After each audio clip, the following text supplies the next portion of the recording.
Trigonometry जैसे कि नाम से ही है, ये 3 वर्ड ग्रीक वर्ड से बना है, tri, gon and metron. That means tri मतलब 3, गॉन मतलब साइड एंड मेट्रॉन मतलब मेजरमेंट। 3 साइड फिर से बोलिए, ट्राई तो 3 हो गया। हाँ, गॉन जो ग्रीक वर्ड है उसका मतलब है साइड्स, ट्रायंगल्स के साइड्स को गॉन कहते हैं। साइड्स, हाँ sides, and metron that means measurement. ठीक है, तो ट्राइगोनोमेट्री बेसिकली हम एंगल्स, साइड्स और इनके मेजरमेंट्स के बारे में बात। यस यस यस यस, यही पढ़ेंगे हम लोग। ठीक है। ट्राइगोन मेट्रॉन का मतलब यही हो गया, तीनों साइड्स के मेजरमेंट के बारे में पढ़ेंगे। बेसिकली हम इसके एंगल, एक ट्रायंगल के एंगल और उसके साइड्स के बीच में डील करेंगे, उसके रेशियोज के बीच में। और ये हम क्यों पढ़ रहे हैं मैथमेटिक्स में, ये सबसे इम्पोर्टेंट सवाल है कि हम ट्रिग्नोमेट्री क्यों पढ़ रहे हैं, इस पे क्या प्रैक्टिकल यूज है। तो इसके बहुत सारे प्रैक्टिकल, हेलो जी जी सुन रहा हूँ मैं। इसके बहुत सारे प्रैक्टिकल यूजेस हैं। जैसे कि मान लीजिए माउंट एवरेस्ट की हाइट लेनी है, ठीक है, तो अगर बंदा टेप और ये सब लेके निकले तो उसको तो बहुत टाइम लग जाएगा, है ना, उसकी मेजरमेंट करने के लिए। तो with the help of trigonometry हम बिना मतलब टेप वगैरह या कोई भी मेजरमेंट टूल के बिना ही हम किसी की भी हाइट मेजर कर सकते हैं। दैट मीन्स अगर मान लीजिए आपके पास सामने कोई पेड़ है और उसको आपको हाइट मेजर करना है, विदाउट आप इसको मेजर किए हुए, मतलब कोई भी टेप ये सब लेके, रूलर लेके, तब भी आप उसकी हाइट मेजर कर सकते हैं। कोई नदी है, उस कितनी लेंथ लंबी है, जनरली क्या होता है जो हमारा डैम वगैरह बनता है। हेलो हेलो, हाँ जी हाँ जी, am I audible? You are audible. थोड़ा बीच बीच में कनेक्शन लॉस्ट हो रहा है। हाँ, मैं एक आपका भी बार your voice is also cracking. हाँ, आपकी वॉइस भी क्रैक हो रही है। मैं लैन तो से कनेक्ट कर ले रहा हूँ, एक मिनट दीजिएगा। हाँ ठीक है, आप कंटिन्यू कीजिए, मैं सुन रहा हूँ। ठीक है। मैं थोड़ा सा व्हाइट बोर्ड पे आती हूँ, इससे ज्यादा आपको समझ में आएगा।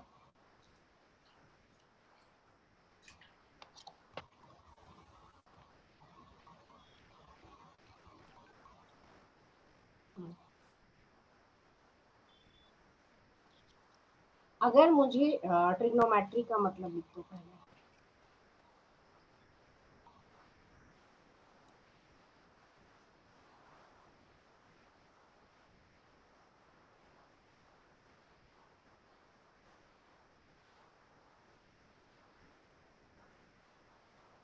ट्राई मतलब 3, गॉन मतलब साइड्स,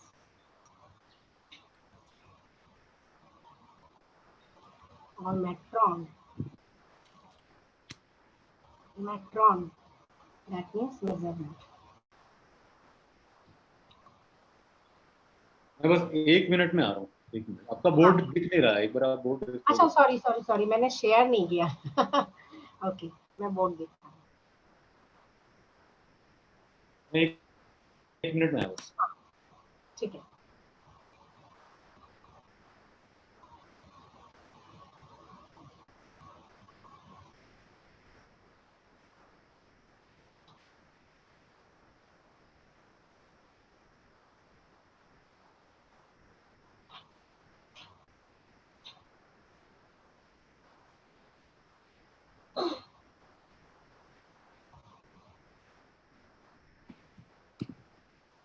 हाँ जी मैम, आ गया मैं। हाँ, तो इसका मेजरमेंट क्या है, मैंने क्या बोला कि अगर कोई पेड़ है, ठीक है, अगर ये कोई पेड़ है और आप है यहाँ पे खड़े और आपको इसकी हाइट मेजर करनी है with the help of any tools, आपको टूल्स नहीं इस्तेमाल करना, तो हम इसकी हेल्प, हम इस ट्री की हाइट मेजर कर सकते हैं with the help of trigonometry without any measuring tools. तो ये कैसे करेंगे, तो क्या करेंगे, हम इसका एक परपेंडिकुलर डिस्टेंस ले लेंगे।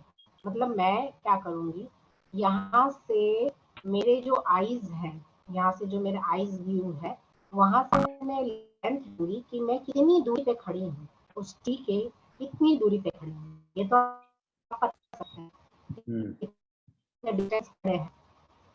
मान लीजिए ये 5 मीटर हुआ या कितने भी, और मेरा जो आईज है वो इसके टिप ऑफ द ट्री पर कितना एंगल बना रहा है, ये आप कैसे मेजर करेंगे? ये मेजर करने का थोड़ा सा मुझे मतलब एक होता है ना, क्या बोलते हैं उसको, ज्योमेट्री बॉक्स में वो, मैं नाम भूल रही हूँ ये जिसमें एंगल्स बने होते हैं, क्या कहते हैं उसको?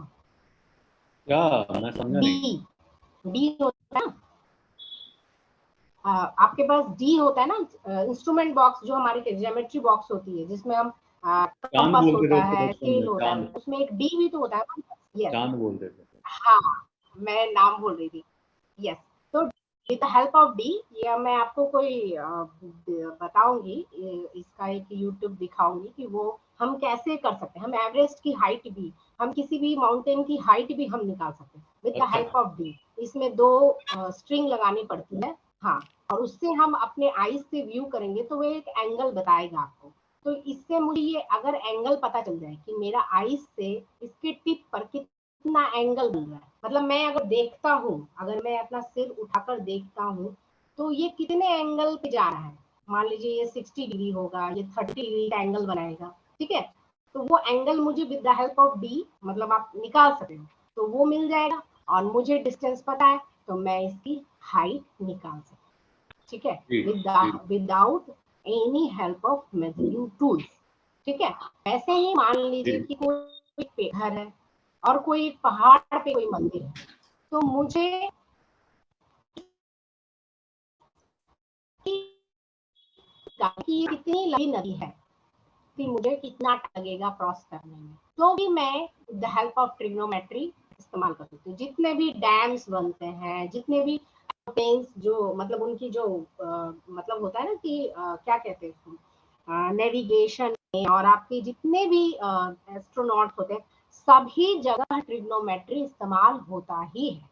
और कोई बड़े लेवल पे होता है, कोई छोटे लेवल पे होता है, लेकिन जितने भी कंस्ट्रक्शन वर्क होते हैं वो सभी जगह ये हम ट्रिग्नोमेट्री इस्तेमाल करते ही है। तो ट्रिग्नोमेट्री बहुत इंपॉर्टेंट है। अब आप बोलोगे कि हमें कैसे निकालेंगे, मतलब मैंने आपको एक स्मॉल एग्जांपल दिया कि एक ट्री की हाइट, हमें अगर इसका डिस्टेंस पता है, कितनी दूरी पर खड़े हैं, एक सेकंड एक कॉल आ रहा है।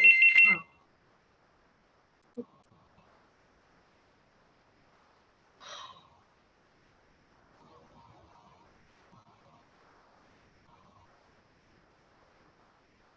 हाँ जी मैम, लेट्स डू इट।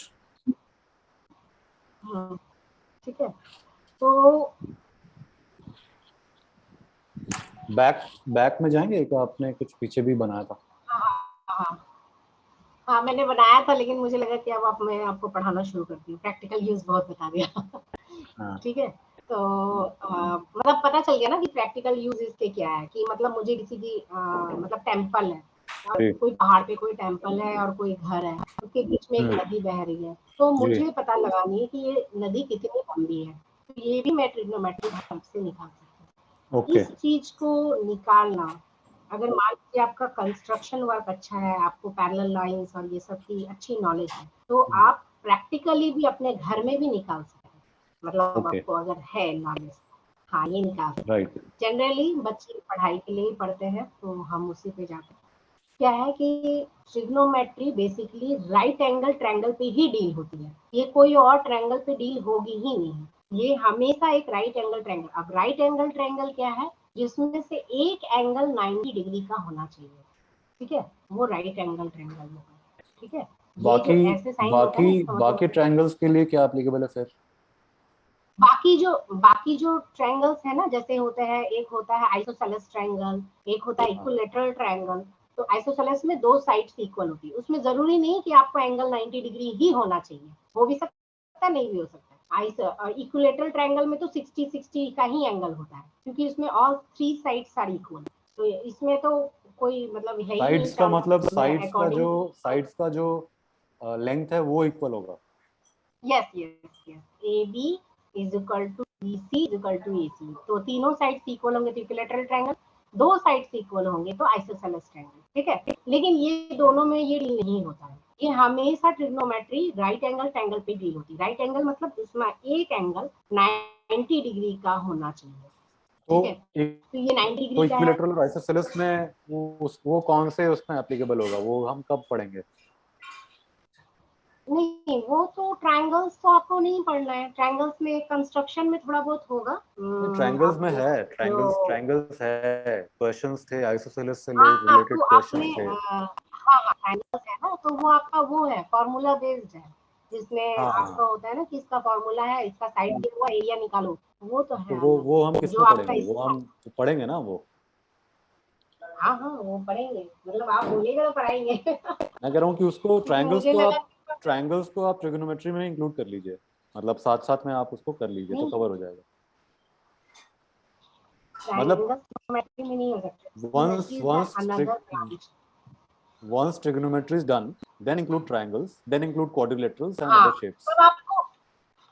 तब आपको मेंसुरेशन पढ़ाऊंगी ना, जिसमें रेक्टेंगल, रोम्बस, पैरेललोग्राम सब कुछ आएगा, है ना, हाँ जी, हाँ जी, तो जिसमें वही आपका कह रहा हूँ कि so after mensuration trigonometry triangle उसके बाद mensuration पे आ जाता हूँ।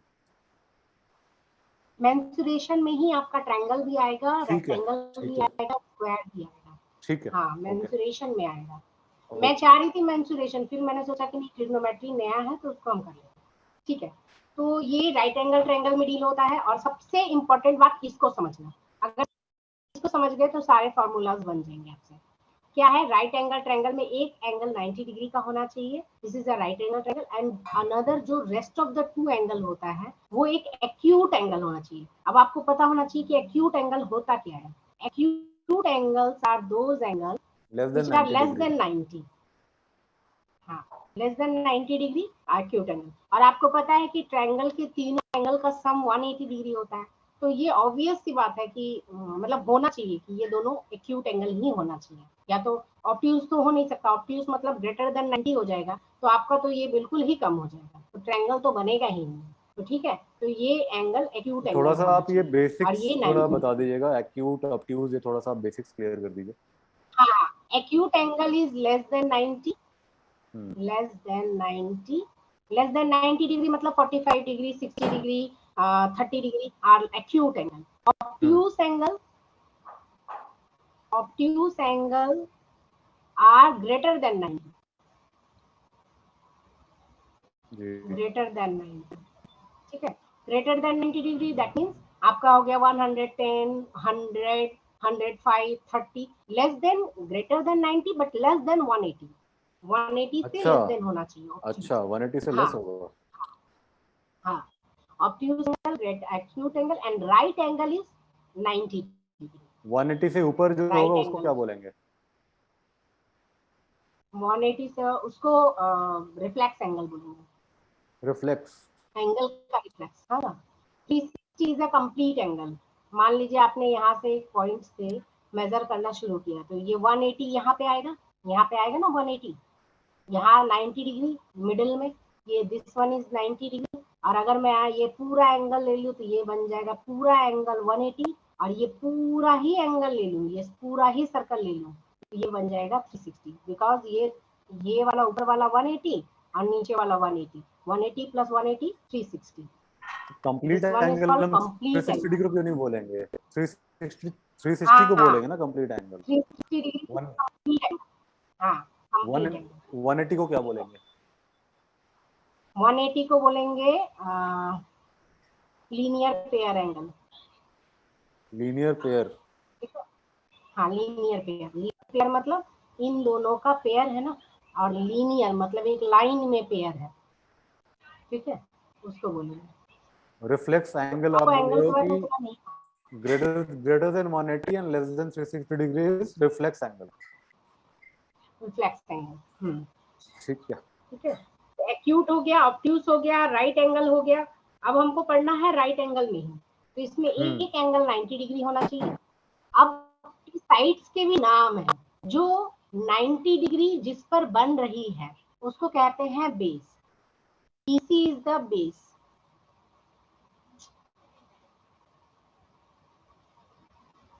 BC दैट मीन्स उसको हम B से, स्मॉल b से डिनोट करते हैं, और उसको कहते हैं बेस।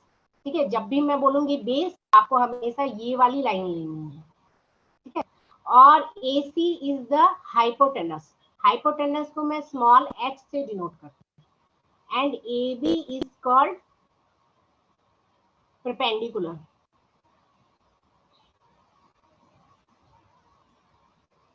परपेंडिकुलर, परपेंडिकुलर को मैं P से डिनोट करती हूँ। ये देखिए ये परपेंडिकुलर वाली लाइन है ना, परपेंडिकुलर मतलब जिसमें 180 डिग्री बन रहा है, ये परपेंडिकुलर हो गई, ये बेस हो गई, और this one hypotenuse. Hypotenuse is always front of 90 degree, मतलब 90 डिग्री के जो सामने वाला साइड होगा ना वही हाइपोटेनस होगा। अगर मैं आपको ये बोलूं जी, सी, तो where is base, base is MC, perpendicular is AC, and hypotenuse will be AM। Good, तो आपको समझ में आ गया, ये हो गया। अब ना हम एक 3 एंगल लेते हैं जिसका नाम होता है साइन। अगर मान लीजिए ये एंगल थीटा है, थीटा मतलब कोई भी एंगल हो सकता है, वो एक्यूट एंगल में कोई भी एंगल हो सकता है, तो साइन थीटा इसके रेस्पेक्ट में लेते हैं ना, तो साइन थीटा की वैल्यू होती है परपेंडिकुलर बाय हाइपोटेनस, ठीक है। कॉस थीटा ये एक एंगल का रेशियो है, एंगल है जो साइड्स के रेशियो से कंपेयर करने से मिला है। ये जो एंगल है ना साइन थीटा, वो साइड्स परपेंडिकुलर और हाइपोटेनस का जो रेशियो लेंगे ना, वो ये एंगल बनता है, ठीक है। इन साइड्स के रेशियो का जो वैल्यू आती है उसको हम कहते हैं साइन थीटा, और always in right angle, right angle triangle में ही होगा। Cos theta is base by hypotenuse and tan theta is perpendicular by base. अब देखिए इसको याद करने का क्या तरीका है, P by H, P by H and P by B, इसको बोलते हैं पंडित बद्री प्रसाद हर हर बोल, ठीक है, याद रहेगा। 1 मिनट, मैं इतना बचपन में भी बताया गया था, मैं एक बार याद कर ले रहा हूँ। हाँ, पंडित बद्री प्रसाद हर हर बोल, ये याद रहेगा, ठीक है ना। वैसे एक चीज बहुत कॉमन सी बात है, साइन थीटा मतलब P, H तो सबके नीचे, H सिर्फ इसके नीचे नहीं है।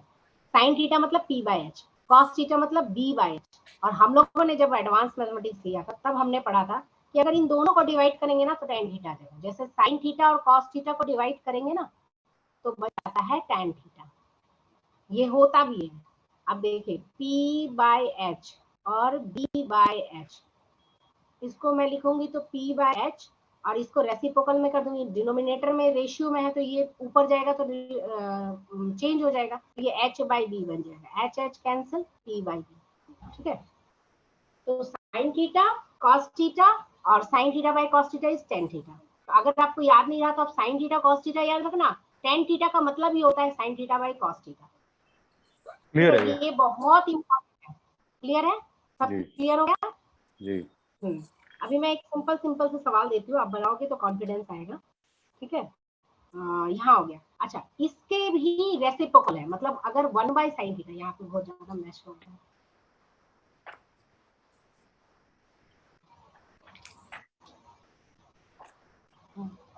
अगर मैं 1 बाय साइन थीटा लेती हूँ, what will be the value, इसको उल्टा कर दूं, दैट मींस क्या हो जाएगा, h by H b by P, H by हो P जाएगा होगा ना। ना। हाँ हाँ हाँ, तो ये 1 बाय साइन थीटा जो होता है ना वो कॉसेक थीटा के बराबर होता है। तो जब भी मैं कॉसेक थीटा बोलूं तो आप हमेशा याद रखना कि जो साइन थीटा की वैल्यू है उसको उल्टा कर देना है, ठीक है। सिमिलरली सेक थीटा की वैल्यू क्या, 1 बाय कॉस थीटा की वैल्यू होगी sec theta, sec theta is h by b, sec theta. Sine theta का रेसिप्रोकल कॉसेक, कॉस का सेक एंड tan का कॉट, बस यही 6 रेशियोज आपको याद रखनी है और आपका ट्रिग्नोमेट्री यहीं पे खत्म।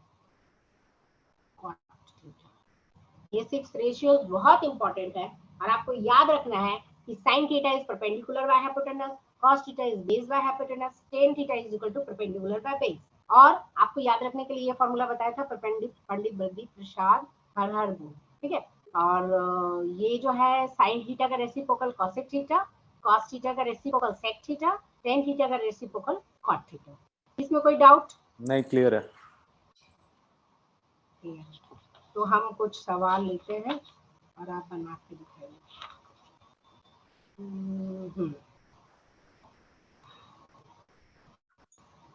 आपको निकालना है, पता है क्या, कोई एक एरोप्लेन उड़ रहा है आकाश में और आपको उसकी हाइट, ये है आपका। अच्छा, तो हम लोगों को कम से कम 6 एक्सरसाइज करनी होगी, तब आपको ये कॉन्फिडेंस आएगा।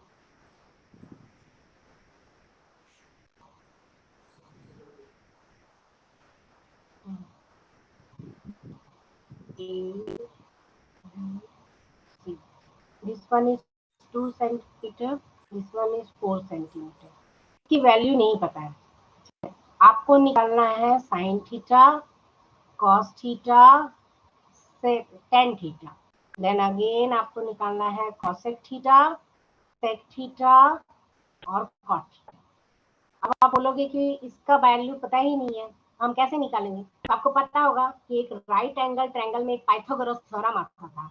According to Pythagoras theorem, hypotenuse का square is equal to perpendicular का स्क्वायर प्लस बेस का स्क्वायर। ये पढ़ा था ना पाइथागोरस थ्योरम में जी।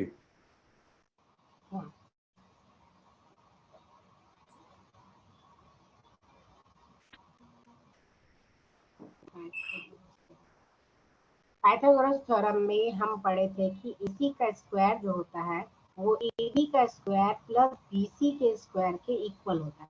AC का स्क्वायर हमें पता नहीं है, कोई बात नहीं। AB का स्क्वायर इज 4 एंड BC का स्क्वायर इज 16, तो कितना हो गया? AC is equal to √20। √20 को मैं लिख सकती हूँ, क्या लिख सकती हूँ बताइए? 2√5। अच्छा।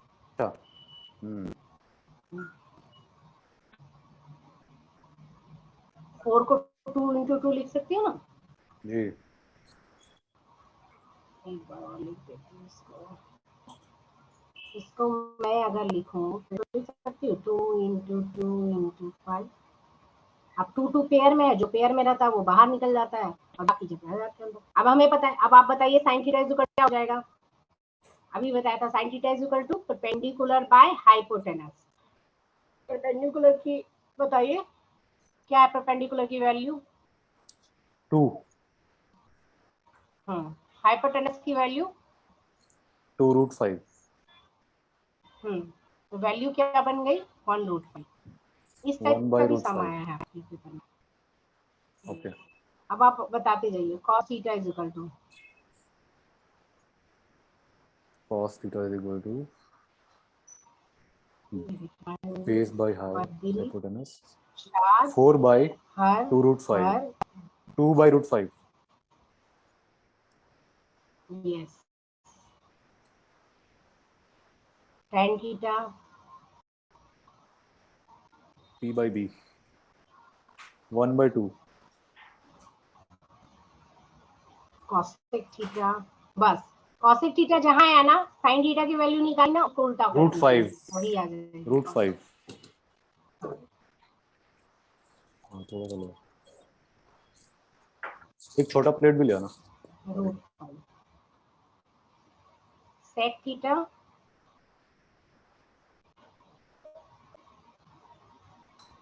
√5 by 2। cos थीटा नहीं, cosec theta is √5, sec theta cos का उल्टा ना, √5 by 2 ना। हाँ √5 एंड cot थीटा 2। अब ये आपको बता दिया ना। अब आप मुझे एक निकाल के दिखाइए। जब तक आप नहीं बनाएंगे ना, कॉन्फिडेंस नहीं है।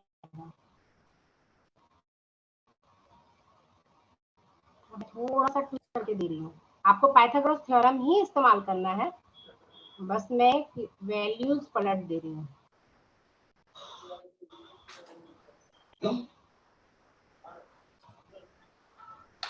आप पोहा खाओगे? चलिए अब आप निकालिए।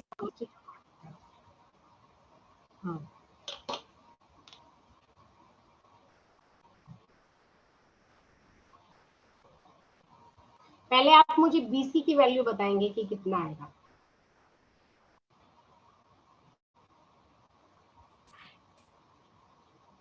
किसकी वैल्यू? इसके फॉर्मूलाज है। हाँ,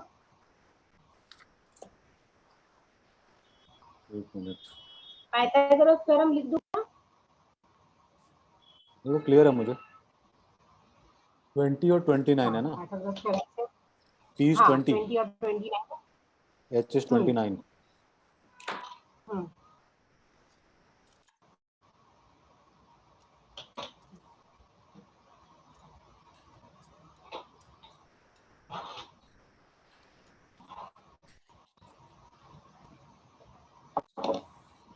क्या निकालना है इसमें? पहले आप BC की वैल्यू निकालिए, उसके बाद 6 रेशियोज जो है sin theta cos theta tan theta cosec theta sec theta cot सभी की वैल्यू निकालते हो। जी अभी निकाल। पहले तो आपको BC की वैल्यू निकालनी पड़ेगी with the help of Pythagoras theorem.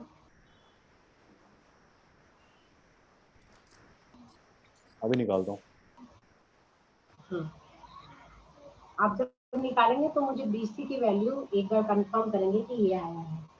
जी कल मैंने आपको एक फॉर्मूला बताया था, क्या बताया था? a square minus b square क्या होता था?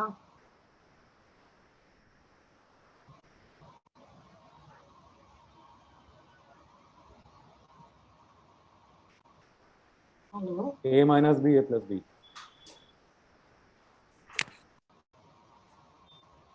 a minus b a plus b। Hello, हाँ, a minus B into A plus B आप इस्तेमाल कर सकते हैं। यहाँ पर आपको 29 का स्क्वायर का वैल्यू निकालने की जरूरत नहीं है। आप 29 का स्क्वायर और 20 का स्क्वायर का माइनस करेंगे तो a प्लस बी और a माइनस बी करके भी निकाल सकते हैं, है ना? ओके वो अभी मैं थोड़ा सा देखता हूँ। इजी होगा।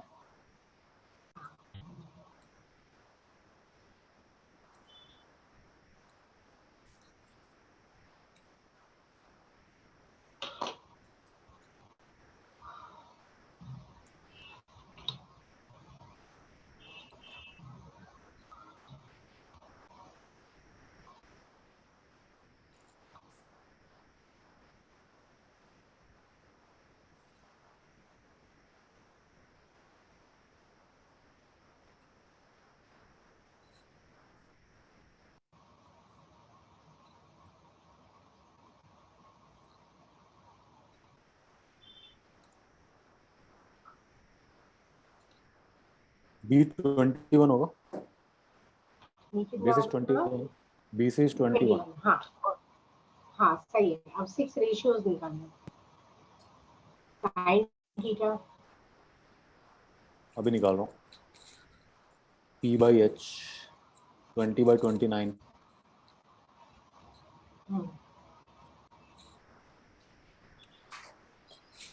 21 by 29 cos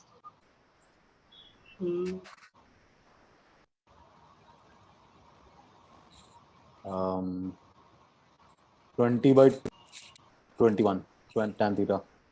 good, very good. cosec is 29 by 20। tan is 29 by 21। Sorry not tan। cos का क्या है अपोजिट? cot ना? cot theta. cot ना? हाँ, अच्छा sec हुआ ना? sec theta is 29 by 21 and cot is 21 by 20। हाँ, गुड, वेरी गुड। अब आपको ना एक फॉर्मूला याद रखना है कि sin स्क्वायर थीटा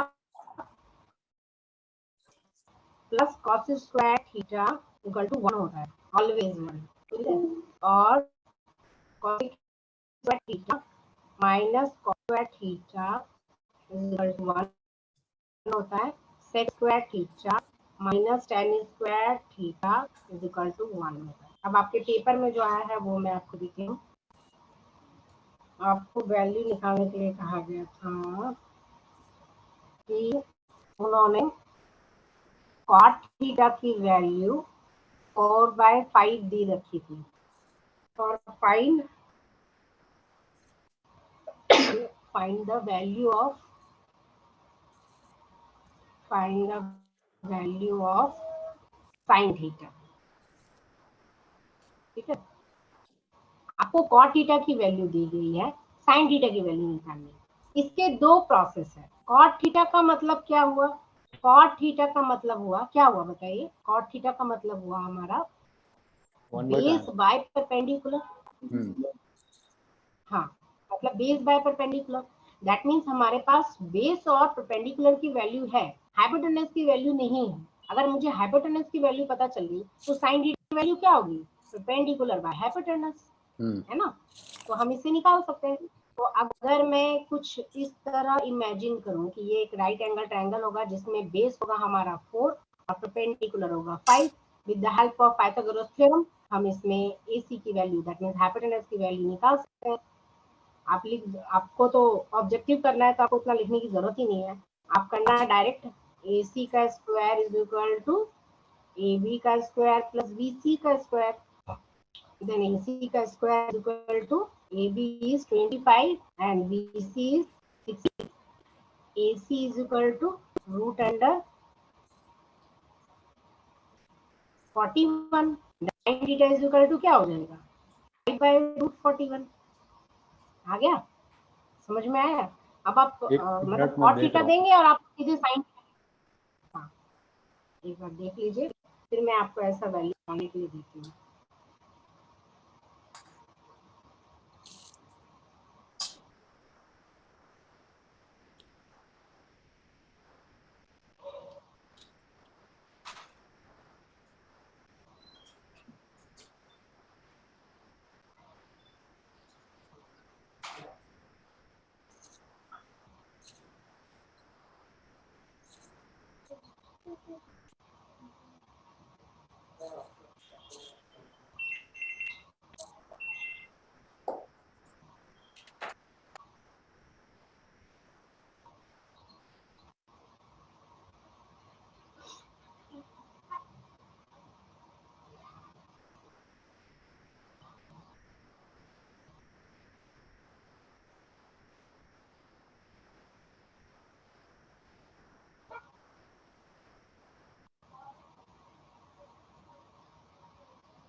हाँ जी, ये क्लियर हो गया।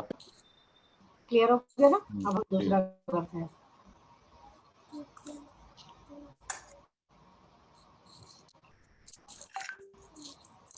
एक मैं वैल्यू दे रही हूँ cot theta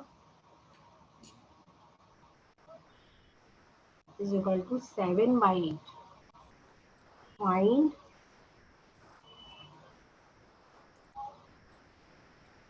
one plus sin theta, one minus sin theta,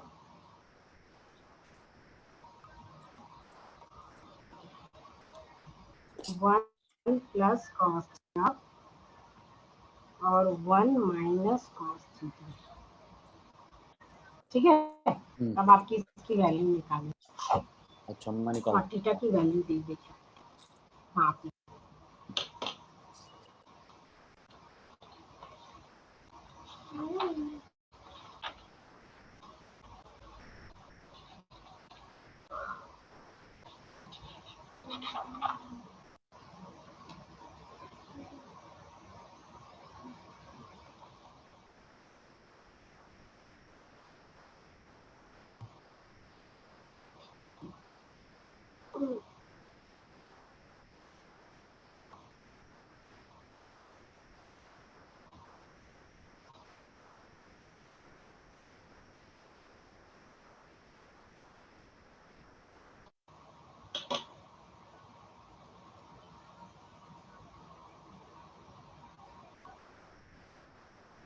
इसमें कौन सा फॉर्मूला लगाऊं? पहले पाइथागोरस लगाऊं, उसके बाद फिर? हाँ, cot थीटा मतलब क्या? हमारे पास क्या बेस बाय परपेंडिकुलर गिवन है, हमें साइन थीटा चाहिए, मतलब हमें हाइपोटेनस तो चाहिए ही चाहिए। आप ओरली या साइड में मतलब रफ वर्क करके हाइपोटेनस निकाल लीजिए। ये देखिए a plus B into A minus B formula पे पुट है। तो मैं क्या डायरेक्ट इसको लिख सकती हूँ 1 माइनस साइन स्क्वायर थीटा, मतलब 1 a square minus B square, तो 1 का स्क्वायर 1 ही होगा, minus sine square theta, sine theta का स्क्वायर साइन स्क्वायर थीटा। और इसको भी मैं लिख सकती हूँ 1 माइनस कॉस स्क्वायर थीटा। ठीक है, अब साइन थीटा की वैल्यू निकालिए और उसका स्क्वायर कर दीजिए, कॉस थीटा की वैल्यू निकालिए। तो पहले तो आप हाइपोटेनस निकाल के बताइए, हाइपोटेनस कितना है। अभी निकाल रहा हूँ। With the help of Pythagoras theorem. 103 square root आ रहा है, 113 का स्क्वायर रूट आ रहा है। अच्छा, ये आ गया 49 और ये आ गया 64 और इसका स्क्वायर ये हो गया 113। ठीक है, 113 ठीक है। अब आप इसका कर दीजिए, तो ये क्या हो जाएगा 1 माइनस साइन थीटा का मतलब क्या हो गया, परपेंडिकुलर बाय हाइपोटेनस का स्क्वायर, ये हुआ ना। जी हेलो, और ये जी क्या हो जी। गया 1 माइनस कॉस थीटा का मतलब हो गया base by hypotenuse, that means 7 by root under 113 का स्क्वायर। ठीक है, अब मैं अगर इसको सॉल्व करूं तो ये क्या आ जाएगा 1 माइनस 64 बाय 113, क्योंकि 113 का स्क्वायर रूट का अगर स्क्वायर करेंगे तो स्क्वायर रूट हट जाएगा, है ना। अगर मैं रूट अंडर 113 का स्क्वायर करूं तो आप याद कीजिए रूट अंडर का मतलब क्या होता था 1/2, ये ओपन हो जाएगा, स्क्वायर और ओपन हो जाएगा इसका वो। स्क्वायर ओपन हो गया। अब ये वाला हो गया 1 माइनस 49 बाय रूट अंडर 113, इसका एलसीएम ले लेंगे 113 माइनस 64 डिवाइडेड बाय 113, अब ये बन जाएगा 113 माइनस 49 डिवाइडेड बाय 113। अब कितना होगा इसका, ये बन जाएगा 9 113 तो कैंसिल हो जाएगा। 49 बाय 113 कैंसिल हो जाएगा, ये हो जाएगा 49 बाय 64 होगा ना। जी ये आंसर है। अगर मैं कॉट स्क्वायर थीटा की वैल्यू निकालने के लिए कहूँ तो कितना वैल्यू होगा, कॉट की वैल्यू दी हुई है उसका स्क्वायर कर दीजिए, दैट मींस 7 बाय 8 का स्क्वायर 49 बाय 64, है ना। कॉट स्क्वायर का मतलब ये नहीं समझना कि पता नहीं क्या है, ये स्क्वायर का मतलब कॉट की वैल्यू का होल स्क्वायर कर दीजिए। ठीक है, ये क्लियर हुआ। आप एक बार देख लीजिए, मैं इस टेस्ट का दूसरा क्वेश्चन दूंगी। 1 मिनट बस देख रहा हूँ मैं। कॉट स्क्वायर थीटा हो जाएगा बी बाई पी का स्क्वायर। कॉट स्क्वायर थीटा, देखिए कॉट की वैल्यू हमें वो करने की, हाँ वही जो है कॉट की वैल्यू गिवन है ना क्वेश्चन में, मैंने बस क्लियर हो गया। स्क्वायर करना है उसका। ये भी क्लियर है। जी ठीक, अब मैं एक सवाल देती हूँ, आप बनाइए उसको।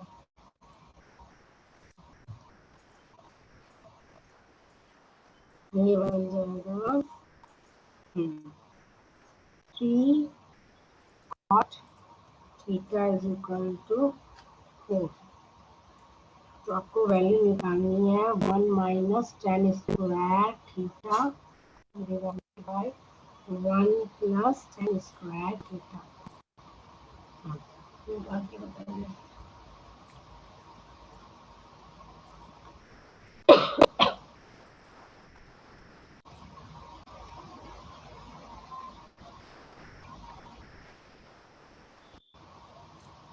ये वैल्यू किसके निकालनी है? इसकी इसकी निकालनी है। ओके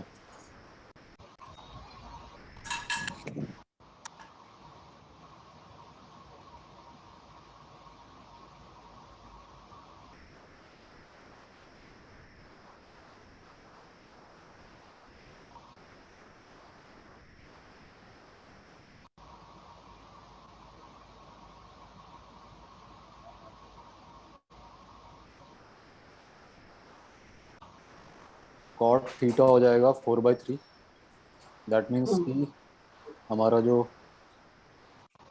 बेस है वो tan थीटा कितना आ जाएगा, परपेंडिकुलर हो जाएगा 3 और बेस हो जाएगा 4। जो हाइपोटेनस है वो हो जाएगा 3 square plus 4 square, that means hypotenuse नहीं निकालना है, यही मैं बोल रही हूँ, हर क्वेश्चन में हाइपोटेनस नहीं निकालना, थोड़ा सा दिमाग लगाइए। मैंने बोला था कॉट का रेसिप्रोकल है 10, मतलब 10 का रेसिप्रोकल है कॉट, तो मेरे को कॉट की वैल्यू पता है, तो मैं 10 की वैल्यू निकाल सकती हूँ। मुझे यहाँ पे साइन थीटा और थीटा कुछ नहीं दिया हुआ, 10 निकालना है, तो 10 तो कॉट का ही रेसिप्रोकल होता है, दैट मींस 3/4 हो गया ना, इसका उल्टा। जी प्रीवियस 1 पेज पे माइनस देखिए मैंने बताया। 1 माइनस हाँ यहाँ पे 3/4 का स्क्वायर हाँ, तो ये डिवाइडेड बाय हो 1 जाएगा। प्लस अब 3/4 मुझे यहाँ का पे स्क्वायर। हाँ 1 माइनस 9/16 डिवाइडेड बाय 1 प्लस 9/16, ये हो जाएगा 735, ये होगा ना। जी 16 माइनस 9 7 डिवाइडेड बाय 16 प्लस 9 25, ठीक ठीक है है, ये। ये आपको 20 सेकेंड में करना है और आपका पेपर में ऐसे ही क्वेश्चन दिया हुआ है, तो वो जो आपको आपने एक देखना है कि फॉर्मूला मुझे दिखाया था इसके पहले, जो एक जो फॉर्मूला आपने बताया था वो कहाँ पे यूज हो रहा है? अभी तक तो उसका एप्लीकेशन आया नहीं। वो यूज होगा ना, वो तो हम फर्स्ट एक्सरसाइज पे है, अभी हमारे हम्म बहुत लंबा एक्सरसाइज, वो हम्म। बहुत यूज होगा, उसको याद करना जरूरी है। आप हाँ वो उसको नहीं हो तो प्रैक्टिस आप अभी करेंगे तभी याद नोटबुक होगा में वो। नोट डाउन कर, हाँ हाँ हाँ, एक बार आप नोटबुक में भी नोट डाउन कर लीजिए वो फॉर्मूला, क्योंकि वही ज्यादा यूज होगा, क्योंकि पेपर में ना आपको इतना सिंपल नहीं पूछेंगे वो लोग, थोड़ा सा ट्विस्ट एंड टर्न तो रहेगा ही। तो ये मेरे को बेस बनाने के लिए आपका करना था, इस तरह आपने बोला था पिक भेजूंगा। हाँ मुझे एक बार रिमाइंडर दे दीजिएगा ना व्हाट्सएप पे, मैं आज भेज दूंगा जाके। हाँ, तो कितने बजे तक देना है? 7 आप आओ घर पर पहुँच। 8 बजे तक आप मुझे एक बार मैसेज कर दीजिएगा, मैं ठीक है कर 8 लूँगा। बजे, ठीक है, तो 8 बजे तो एक बार आप मुझे दे दीजिएगा, तो मैं देख लूंगी क्या। जी जी। ठीक है, तो ये बन गया, आपको ये समझ में आ गया। सिमिलरली हाँ आप जी। मुझे इसकी वैल्यू निकाल के दिखाइए। आप देखिए, अगर मुझे ये पूछ लिया जाए तब मुझे निकालने की जरूरत ही है, क्योंकि कॉस और साइन में तो हाइपोटेनस की जरूरत है ना, तो कॉस, तब ये वैल्यू निकाल के बताइए कितना आएगा। हाइपोटेनस निकालिए, कॉट से, कॉट है दैट मींस ये क्या हो गया, बेस बाय परपेंडिकुलर, इससे हाइपोटेनस निकालिए और इसकी वैल्यू पुट करके इसकी वैल्यू बताइए कितना। मैम एक बार फिर से बताइए ना, एक कॉल आ गया था, सॉरी। हाँ मैं बता रही हूँ कि जब मेरा क्वेश्चन ये रहेगा कि find out the value of this one, तब तो मुझे हाइपोटेनस निकालने की जरूरत है ही ना, क्योंकि कॉस में तो हाइपोटेनस चाहिए ही और साइन में भी हाइपोटेनस चाहिए। तो मेरा अगर मेरा कॉट थीटा ये वाला क्वेश्चन रहेगा, तो कॉट थीटा का मतलब क्या हो गया, बेस बाय परपेंडिकुलर। अब मैं हाइपोटेनस निकाल के इसकी वैल्यू पुट करके मैं वैल्यू निकाल सकता हूँ। तो आप ये निकाल के मुझे बताइए कितनी वैल्यू है। अभी निकालता हूँ, उसी ना उसी क्वेश्चन में जो अभी आपने दिया हाँ था। ये सेम क्वेश्चन कॉट थीटा जो है, सेम क्वेश्चन। अभी निकालता हूँ मैं। क्योंकि आप अपने हाथ से जब तक नहीं करेंगे ना, कॉन्फिडेंस नहीं आएगा। जी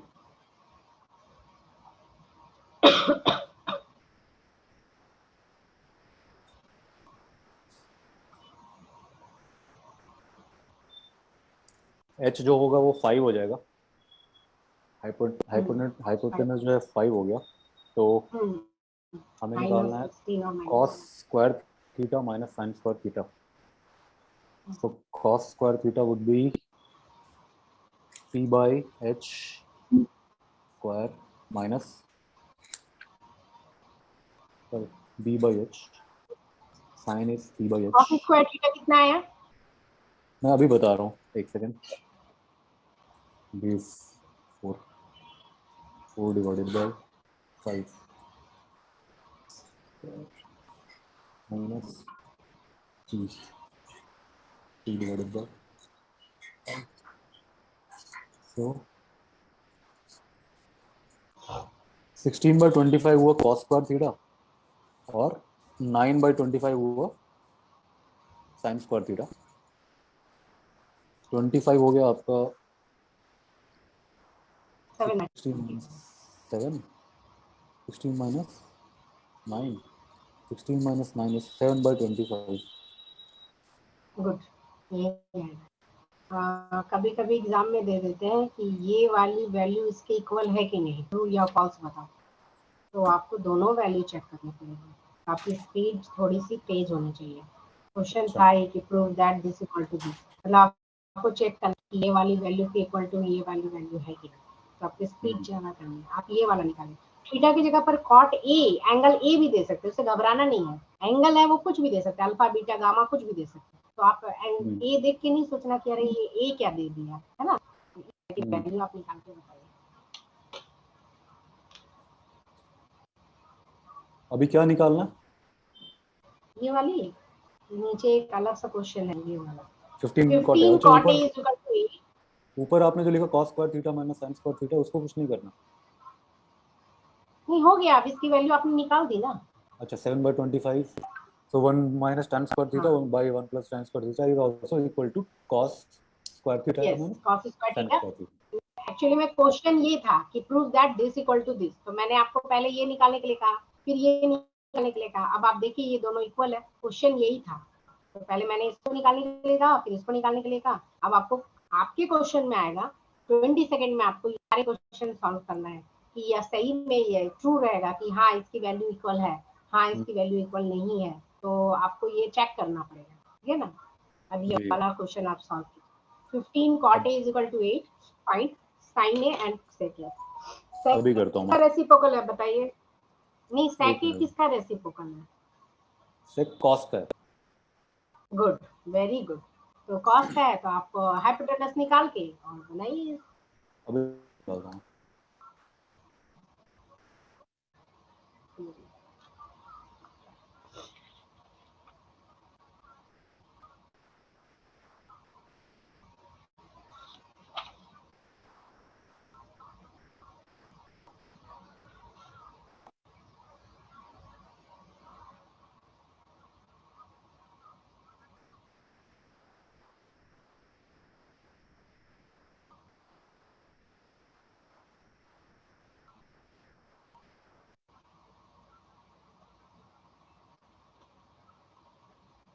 कल जो मैंने आपको दिया था एमसीक्यूज, आपने प्रैक्टिस की थी?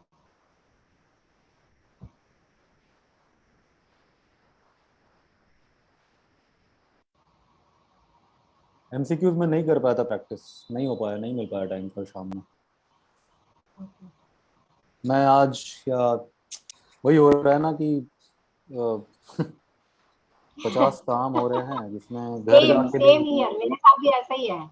मैं हम्म, भी ना 10 चीजें लगा लेती हूँ और उसके बाद फिर कुछ नहीं हो पाता, इधर पकड़ो उधर पकड़ो उधर पकड़ो। सेम वही हियर, हो रहा मेरे है। साथ भी, मेरा भी जेएससी का एग्जाम है और मेरी कोई भी प्रिपरेशन नहीं है। अभी देखो तो इसी में ऐसा है कि अब ऐसे ही चलते चलते शायद कुछ, जब एग्जाम आएगा उस टाइम पे जो समझ में आएगा करेंगे, तो हो सकता है 60 में से 100 में से 40 नहीं ले हो आए। जाएगा आपसे, मतलब मुझे लगता है कि जितना तक आपको मैंने बताया है तो आपका पासिंग मार्क निकल जाएगा। बाकी आपको टॉप वगैरह करना है या कुछ और करना है, मतलब नंबर्स कट ऑफ ज्यादा लाना है, तो आप और सब में मेहनत कर सकते हैं। बाकी मैथ्स का हो जाएगा, पास हो जाएगा इतना में। हम्म, थोड़ा सा हम लोग परसेंटेज वगैरह और मेंसुरेशन पे भी ध्यान देंगे, बस यही है और कुछ नहीं है आपको मैथ्स के पेपर। बेसिक फंडा तो आपका, मतलब मुझे लगता है कि इतने दिनों के क्लास में आपका क्लियर हो चुका होगा नहीं? एलसीएम, एचसीएफ, कॉमन लेना, रेशियो लेना, ये सब करना, सॉल्व करना, ये तो क्लियर हो गया आपका। एक्सपोनेंट्स निकालना। जी, वो सब तो क्लियर है। एक बार सारा प्रैक्टिस करेंगे, एक मॉक टेस्ट वगैरह करके ना, हाँ, थोड़ा सारा फुल स्पीड। लेंथ पेपर की भी प्रैक्टिस जी करेंगे जी और चैप्टर वाइज टॉपिक वाइज भी प्रैक्टिस करेंगे। एक जी सैटरडे संडे सेशन रखते हैं कि मतलब कोई एक टॉपिक लेते हैं, उसके सारे क्वेश्चन करते हैं, प्रीवियस ईयर जी के जी 5-7 साल में जितने आए वही करते हैं। तो इस संडे को वही करते हैं, अभी जी। मेरे पास टाइम है। ये चीजें तो चलती रहेगी। वीक में हम, मुझे लगता है कि 2 दिन हम लोग इसके लिए निकालते हैं, जी, एच फुल तो मतलब एच का वैल्यू टॉपिक। 17 है। एच का वैल्यू तो 17 हाँ, आ गया। एच की वैल्यू 17 है, गुड। बस अब साइन ए की वैल्यू बता दीजिए। ओके, क्या क्या निकालना? साइन ए। साइन ए हो जाएगा आपका पी 15/17। हाँ, सेक और ए सेके सेक ए हो जाएगा आपका एच, यानी 17/17। B, that is 17/8. 17/8 ना, ठीक है, गुड। तो ये तो आ गया आपका, पेपर में ऐसे भी आया है सवाल, ठीक है ना। तो इसके तो Okay. 1 मार्क्स आपके फुल हो गए, आपका ये 6 क्यूज क्लियर हो गया। अब आपको मैं कुछ थोड़ा सा टिपिकल दे दूं। मुझे ना होमवर्क दे दीजिए, मैंने नेक्स्ट मीटिंग थोड़ी सी एक्टिव है, अर्जेंट है कुछ, तो आप मुझे कुछ अच्छा, क्वेश्चंस दे दीजिएगा, मैं आज करता हूँ फिर उसे। आप बस मुझे थोड़ा सा हिंट मैं उसमें दे आपको दीजिए। ना एक्सरसाइज की पिक भेज दे रही हूँ, जी आप इसको सॉल्व कीजिए, जो नहीं होता है वो मुझे नेक्स्ट क्लास में पूछिए, अभी मैं सेंड कर देती हूँ, ठीक है। ठीक है। और बाकी जो ये वो वाले आपने NCERT फॉर्मूला बताया था ना, स्क्वायर वाले, हाँ हाँ, वो मैं फॉर्मूला की भी पिक भेज देती हाँ हूँ। उससे ये रिलेटेड नहीं, सारे जो वो मैंने लिख लिया है, उससे रिलेटेड कुछ क्वेश्चंस भेज दीजिएगा, वो भी मैं बनाता हूँ। नहीं, वो नहीं बनेंगे अभी आपसे, अच्छा कोई बात नहीं है, वो था ही। ठीक है, उसको हम कल अभी करेंगे। मैंने आपको रेशियोज नहीं बताया ना, इसका टेबल होता है, साइन 0 की वैल्यू कितनी, 30 डिग्री, 45 डिग्री, 60 डिग्री, ये हम्म। टेबल लर्न करना होगा, तभी ये बनेगा, ठीक है। तो मैं जी आज के सवाल की पिक भेज देती हूँ जी और कुछ एक्स्ट्रा भेज देती हूँ, ठीक है। ये ठीक है। मुझे को टेबल करवाना था पर टाइम नहीं है, चलिए कोई बात नहीं, नेक्स्ट क्लास में मिलते हैं। कल आपको क्लास लेना है? हाँ हाँ कल कर सकते हैं। ठीक है, तो कल क्लास लेते हैं, तो हम इसकी टेबल बना लेंगे और ये 2 एक्सरसाइज खत्म कर लेंगे, तब वो जो मैंने आपको फॉर्मूला बताया ना वो आपको यूज होगा, ठीक है। ठीक है। चलिए, ओके, ओके। आप थैंक कल यू। की एक्सपोनेंट्स वाली प्रैक्टिस कर लीजिएगा, वो बहुत मतलब हाँ अच्छा क्वेश्चन मैंने दिया था। कल वाला भी एक्चुअली कर मैं लेता ये हूँ, और वाला आज वाला तो, भी भेज दीजिएगा, और आज वाला भी कर लेता हूँ, एक साथ आज दोनों। आप बोलते सब है पर करते नहीं है। ठीक है। होप मैं सारा रखता हूँ, अब वही जितना हो सकता है हाँ बेस्ट करते हैं। हाँ हाँ, ठीक ठीक है, ठीक है। चलिए, okay, okay. Thank you. Bye bye.